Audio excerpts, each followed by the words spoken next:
Hey everyone, welcome back to InvestStream. I'm Pankaj, and today I'm going to be talking about pitching once again. Coming up next.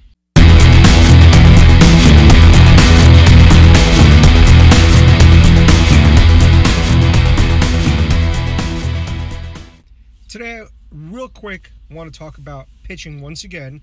I've talked about this many times before, but I think it's important to bring up because people still keep making the same mistakes. I'm going to give two examples today of pitches that I recently received. The first pitch is I'm not going to talk about the company, but the pitch came in, it had a bunch of information about what the entrepreneurs are planning to do and some details about the product and everything else. Okay, that's wonderful. Not a whole lot of information about the market, not a lot of information about the team itself. But the thing that was really interesting was this was all text, but there was one image included, and that was a screenshot of mock-up that they had done on what the product will look like when it's done. Okay, I still think that it would be better if the company had put together, or the founders had put together, a pitch deck with 8 to 10 slides, talking about the team, talking about the market that they're going after, and even though they don't have a product yet, talk a little bit about the product and the vision for what they're trying to build. So that's one end of the spectrum, just not a lot of information. Then the other end of the spectrum was the complete opposite. It was too much information. It was a 40 plus slide deck on everything.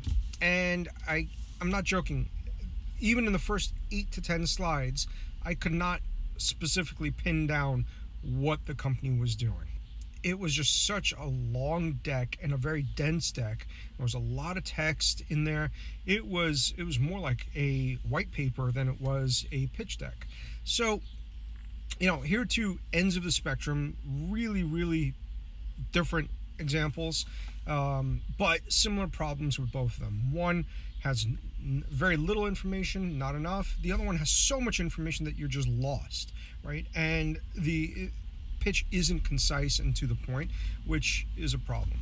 So what I would recommend to you is take a look at some of the example videos that are out there that people have explained, what a good pitch deck should look like.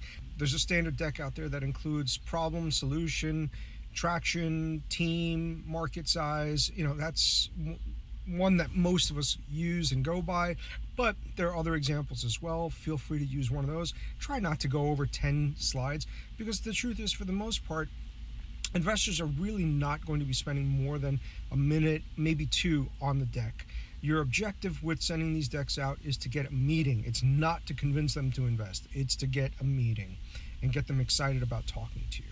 So I hope the video is helpful. And if you've got suggestions of things that you do in your pitch decks that have yielded very positive results, please feel free to share them in the comment section below.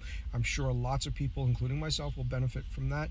If you haven't subscribed yet to InvestStream, please hit the subscribe button, and don't forget to turn on the notifications so you don't miss a single episode of InvestStream.